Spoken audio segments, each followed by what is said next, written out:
Hello po, kumusta po kayong lahat?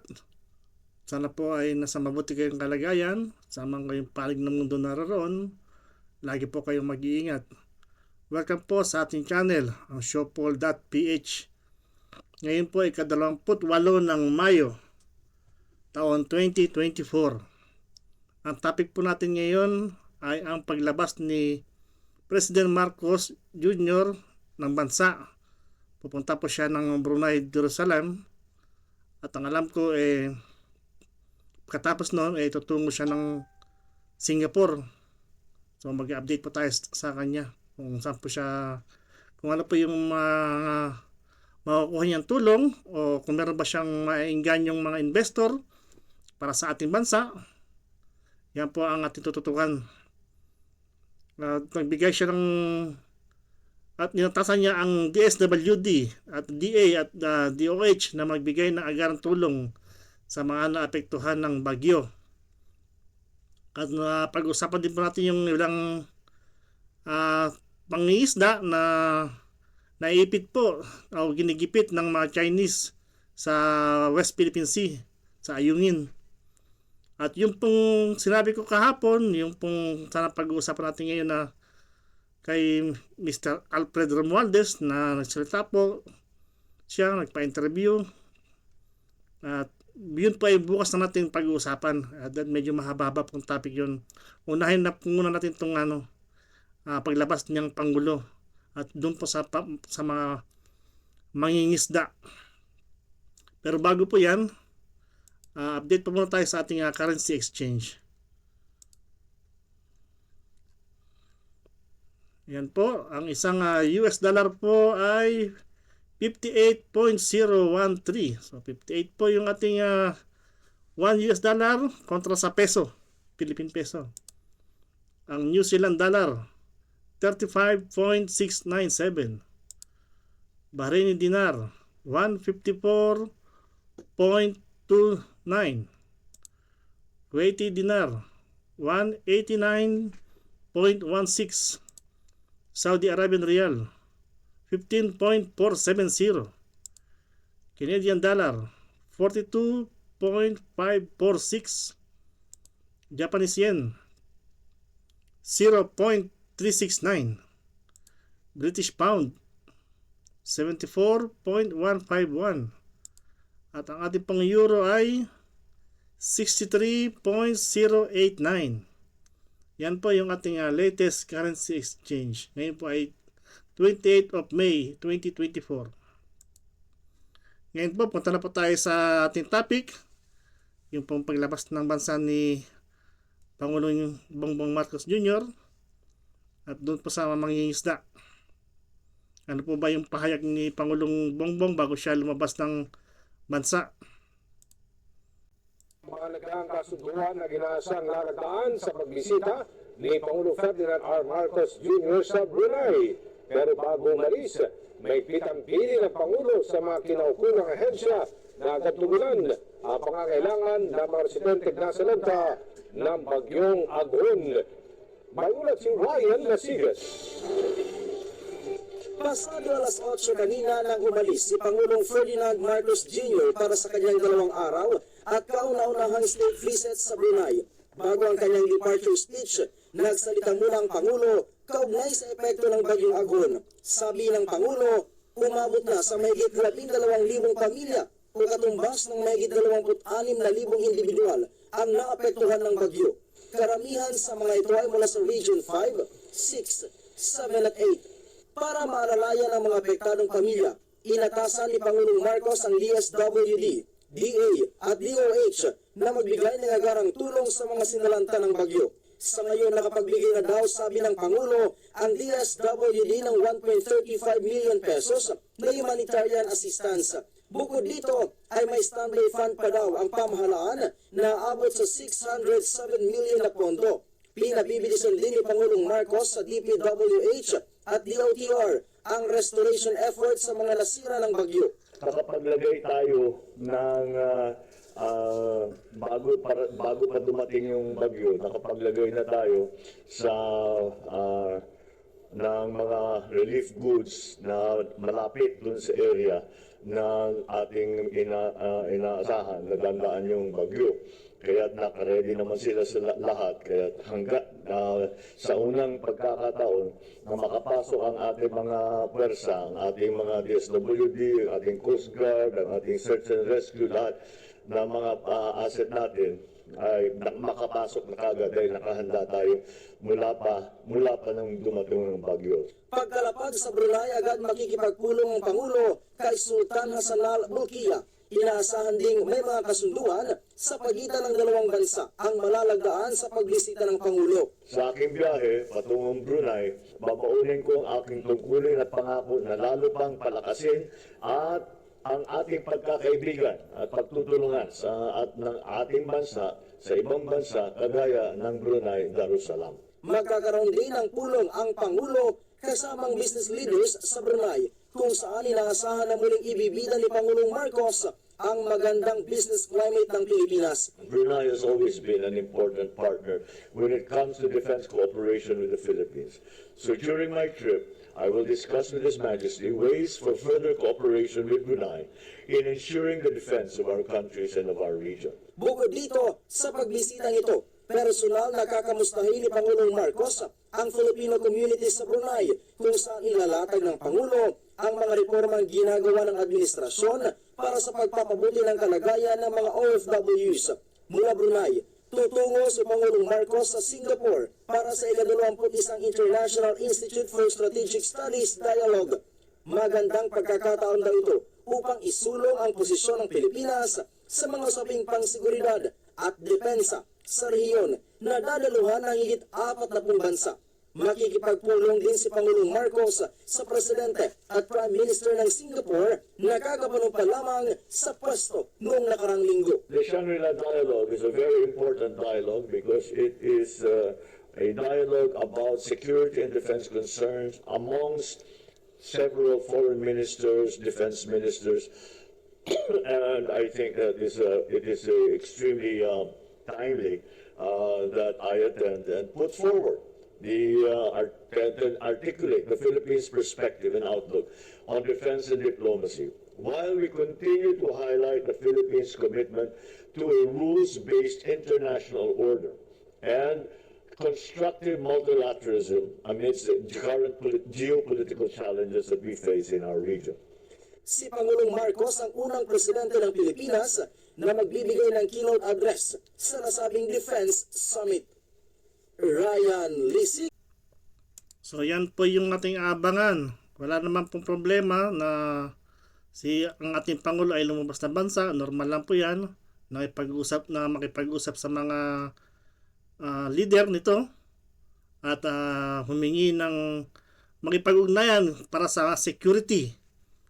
Wala pong problema sa atin yan dahil yan po yung kanilang trabaho. Siya po yung chief architect ng ating bansang Pilipinas, si Pangulong Marcos po.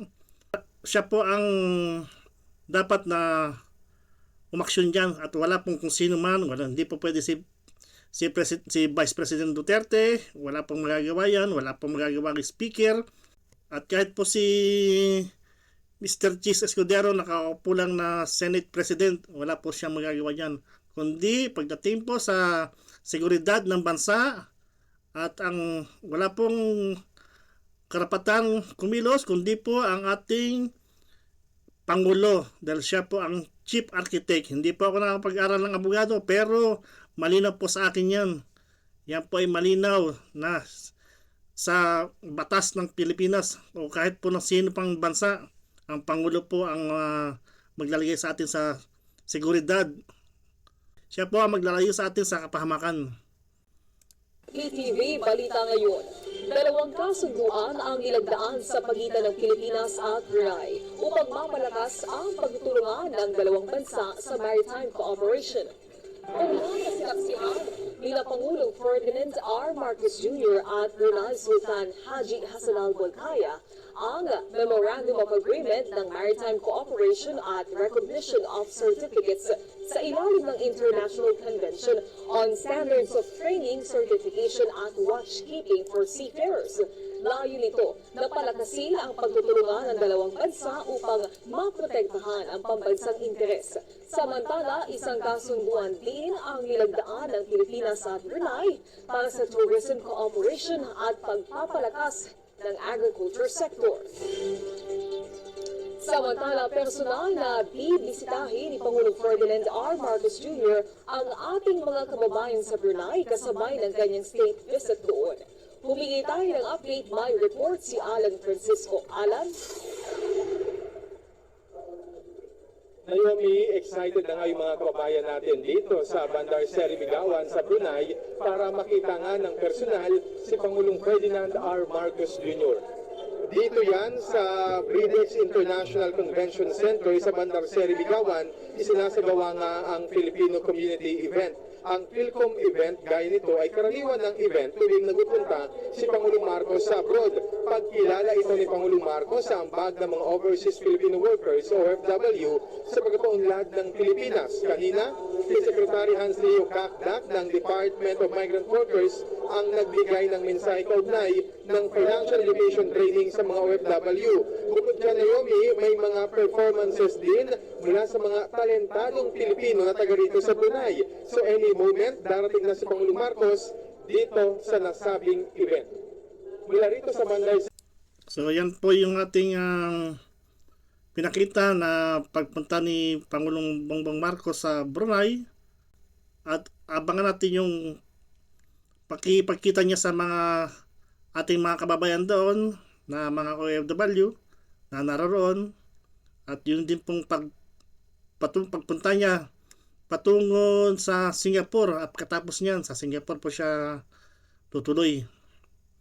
Gaya po na sinabi ko, wala pong problema sa akin na lumabas ng bansa ang Pangulo, at siya po ang talagang may karapatan na makipag-usap sa mga leader, at kung ano man ang kanilang napag-usapan, at sana po may magandang may tulong sa ating bansa. Mamaya na po ako magkukomento. Panoorin po natin yung kahapon, konting pasilip lang sa kahapon na nangyari sa mga mangingisda. Yung mga hinaing po ng mga mangingisda kahapon. Balikan po natin yun. Gilian sa pagitan ng Pilipinas at China sa pinag-aagawang mga teritoryo sa West Philippine Sea ay naglabas ng saloobin ang isang grupo ng mga mangingisda sa lalawigan ng Zambales. Kumusta na ba sila? At ano na nga ba ang sitwasyon sa karagatan ngayon kung ikukumpara noong Duterte administration? Si Jade Calabroso, Sorry Report! China, itong pagharang sa mga pangingisda ninyo. Ako talaga ang unang gilas ng China dyan ng 2014. Pero sa panahon naman nung nangyari na naging presidente si Rodrigo Duterte, muli po kami nakabalik. Tampok ngayon sa social media ang pahayag ng isang mangingisda kaugnay sa issue ng West Philippine Sea. Kasunod ito sa isinagawang public consultation at inquiry ng mga kongresista kasama ng grupo ng mga mangingisda hinggil sa umunay gentleman's agreement sa pagitan ng dating Pangulong Rodrigo Duterte at China sa Masinloc, Zambales, kamakailan. Sa video, makikita si Jeffrey Elad, leader ng grupo ng mga mangingisda sa San Salvador, Masinloc, Zambales. Marami na siyang karanasan sa West Philippine Sea. Anya, nung panahon ni dating Pangulong Duterte ay malaya silang nakakapangisda sa Baho de Masinloc o mas kilala sa tawag na Scarborough Shoal. Dahil sa kakayahan po na lagi po ako nangingisda dyan, ako po talaga ang unang ginalas ng China dyan ng 2014. Pero sa panahon naman nung nangyari na naging presidente si Rodrigo Duterte, muli po kami nakabalik. Pero sa ilalim ngayon ng administrasyon ni Pangulong Bongbong Marcos Jr., sinabi niyang nakaranas na naman sila ng panghaharas mula sa China. Pero sa ngayon lang po ulit na nangharas ulit sila ng mga Pilipinong nangingisda. Dagdag pa nito, malimit lang din anya ang presensya ng Philippine Coast Guard na nagpapatrolya sa Scarborough Shoal, kaya wala silang ibang mahihinga ng tulong sa panahong hinahabol ang mga ito ng mga bangka ng China. Malimit lang naman po sila nakakarating dyan, sir, kung talagang may hinahatid po silang ayuda. Pero kung sa mga araw naman po na yung sinasabing patrolya, wala naman po kami nakikitang mga Philippine Coast Guard dyan. Naging emosyonal naman ang mangingisdang si Noli de los Santos dahil sa matinding kahirapan na kanilang nararanasan ngayon sa pangingisda, bukod pa sa mataas na presyo ng mga bilihin. Tinataan ko naman po sa inyo na ngayon po kayo bumaba Ramdam naman ninyo siguro ang kahirapan namin. Dahil pagdating sa mga buyer, maraming huli, kunti ang binta dahil sa utang. Maraming kita, mahal naman yung babayarin. Bigas, kurinti, tubig. May patutsada naman ito sa mga politiko. Sino tutulong sa amin? Kapag eleksyon, kilala mo kami. Pagdating sa problema, di nyo kami kilala. Anya, hindi sapat ang ayuda na kanilang natatanggap mula sa pamahalaan. Kaya ang hiling nila, Malayang pangingisda lang po ang kailangan namin. tinitiyak naman ng mga kongresista na tutulungan ang mga mangingisda na magtutuloy-tuloy ang kanilang pangingisda sa Baho de Masinloc at iba pang lugar sa kabila ng banta ng pangharas ng China. Samantala, nangangamba ngayon ang mga mangingisda sa Zambales sa kanilang seguridad kasunod ng bagong direktiba ng China na simula sa buwan ng Hunyo ay huhulihin ang kanilang Coast Guard ng mga trespasser sa South China Sea nang walang paglilitis. Gusto lang po namin iparating sa inyo, yung security lang po namin na kung anong seguridad ang dapat naming maano dyan sa paglalakbay namin papunta po sa Scarborough na gaya ng sinabi, ngayong June 15, manghuhuli sila. Paano naman po kaming talagang laging dyan po nangingisda sa Baho de Masinloc? Una lang ipinangako ni Pangulong Marcos na gagawin niya ang lahat ng mga hakbang para tiyakin ang proteksyon para sa mga Pilipino kasunod ng direktiba ng China. Para sa Diyos at sa Pilipinas. So, bakit ko po pinanood uli yung video na yan? Kasi nga po, bago lumabas si Pangulong Marcos, papuntang Brunei, ay natasan niya ang DSWD at ang ibang kanyang mga Department of Agrarian at Department of Health at iba pang mga kawani ng gobyerno na magbigay ng tulong sa mga naapektuhan ng bagyo. At yung pong kanyang paglabas ng bansa papuntang Brunei at Singapore ay maganda naman po intensyon. Ang problema po sa akin po, ang concern ko ay ito po mga mangingisda. Wala po siyang ibinigay na pahayag tungkol dito. Yun lang po yung sinabi ni Pangulong Marcos na gagawa niya ng paraan para mabigyan ng security ang mga mangingisda. Pero sa paglabas niya po ng bansa, wala po siyang nabanggit sa mga bagay na ito. Yan po yung ikinalulungkot ko dahil ang totoong pong problema natin ay ito po ang West Philippine Sea o ang South China Sea. Andyan po, kawawa po yung mga mangingisda. Para sa akin po, sana po yan muna inuna ni Pangulong Marcos. Wala po problema, walang problema po sa akin yung lumabas siya ng bansa. Maganda po yan. Ang concern ko lang po, sana binigyan niya ng malinaw na seguridad ang mga mangingisda natin dyan sa Zambales.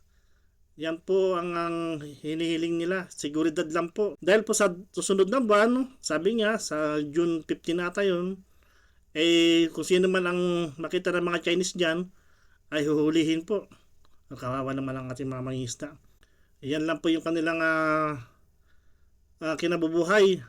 Sabi nga ng sa mangingisda, basta bigyan lang sila ng karapatan mga isda, kaya na nilang pag-aralin ng kanilang mga anak. So yan lang po yung ating concern dyan. Na sana kung inuna po sana yung itong problema sa West Philippine Sea at nakipag-usap kung kanino man, kung nakipag-usap sana ang Pangulo natin or kung sino man ang pwedeng kausapin para mabigyan ng seguridad itong mga hinaing na mga mangingisda. Yun lang po yung akin, concern, yun lang po yung sa akin, kung sana po yan ang inuna. Kung kayo po, pwede po kayo mag-komento sa ibaba. Pag-usapan po natin, ating pong pagdiskusyonan kung ano po ba ang nararapat dyan. At yun pong sinabi ko na interview ni Miss Rita Gaddi kay Mr. Alfred Romualdez ay bukas na po natin tatalakayin yan. Dahil medyo mahaba-haba po ito video na to, pero ipapakita ko po sa inyo ang ilang clip para mayroon po kayong idea kung ano po ang ating pag-uusapan bukas. And ang importante ang tao talaga, ipe-pressure natin yung mga leaders natin talaga na gumawa ng tama or most importantly, pakinggan yung hinaing ng tao at doon tayo gagawa ng solusyon. Okay? Pero tanggapin na natin na hindi natin hilalal ang Diyos. Ang hilalal natin dyan ay tao din. Nagkakamali din yan. Pero imbis na patikusin or tanggalin, tulungan na lang. Yan, sir. In fact, mind you, ma'am, nung kasagsagan ng rehabilitation ng Yolanda, I will never move for the resignation of President Aquino. You know, I sincerely think he tried his best. Mali-mali lang yung ano niya, then okay lang. But importante, nakatulong naman din eh. Nakatulong naman din sa Tacloban. President Duterte, nakatulong din sa Tacloban. Di ba? So marami, pati na nga yung yung mga... Ay, bakit hindi mo sinabi kay Pangulong Marcos yan? Dahil sana bigyan mo ng tamang impormasyon si Pangulong Marcos. Katulong. Itong kinalulungkot ko eh. Buti na, itanong mo din yan eh. Alam mo, ilang beses, tuwing dadating ang anibersaryo ng Yolanda, ilan ng politiko ang gumamit ng issue ng Yolanda. Maalala sila. Para ma-elect sila. Pagkatapos pinag-aawayan, sino yung nauna dito? Pinag-aawayan pa nila, sino yung pinakamalaking tulong. Pero ang makakatawa dito, lahat nila tinanong except me. Ako yung nandito din. So, kung sinong nauna dito. Baka hindi nyo magustuhan yung sasabihin ko. Sinong unang, pero importante dito, hindi naman rin yung sinong unang dumating. Ang importante dito, sinong huling umalis. Ayan po yung mga pahayag ni Mayor Alfred S. Romualdez. At ito pong nag-interview si Rita Gadi. Kung di po ako nagkakamali, siya po ay dating nagtatrabaho sa panahon pa ni Pangulong Marcos Sr. Si Rita Gadi, batang-bata pa po yan noon. Yun po nga aking pagkakaalam. I-research nyo po si Mr. Rita Gadi. Alam ko po siya isang nagtatrabaho sa pamamahala noon ni Pangulong Marcos Sr. So, kagaya po ng sinabi ni Mayor Alfred Romualdez, dapat daw siya ang tinanong at yun daw hindi raw importante kung sino yung unang pumasok. Hindi naman ibig sabihin hindi importante, ibig sabihin kung sino raw yung unang huling lumabas. Ang alam ko po, pag ikaw ay nasa gobyerno, ikaw ay isang kung ikaw ay nasa public servant o sa gobyerno, dapat po lahat tayo ay may transparency. Transparency po ang kailangan na ipakita. Ibigay nyo sa tao ang dapat na malaman ng tao. Kaya sinabi niya na meron siyang alam na sino ang huling. Dapat sabihin niya karapatan ng tao na yon, karapatan ng namumuno na yon o sino tumulong na yon, karapatan nun na malaman ng tao ang kanyang mga nagawang mabuti o tulong sa ating mga mamamayan. Di pa ba dapat ganun? Bukas na po natin pag-uusapan yan para mabigyan natin ng magandang komento dyan po sa sinabi ni Mayor Alfred. Mahaba po yan at tingnan po natin kung ma-play natin ng buo bukas yung video na yan. Kaya po sa mga mapapadpad sa channel na ito, huwag niyo pong kalimutan mag-subscribe, i-click po ang notification bell, i-like at share na rin po ang ating mga video. Muli po, saan man kayong naroon, lagi po kayong mag-iingat. Marami pong salamat. Paalam.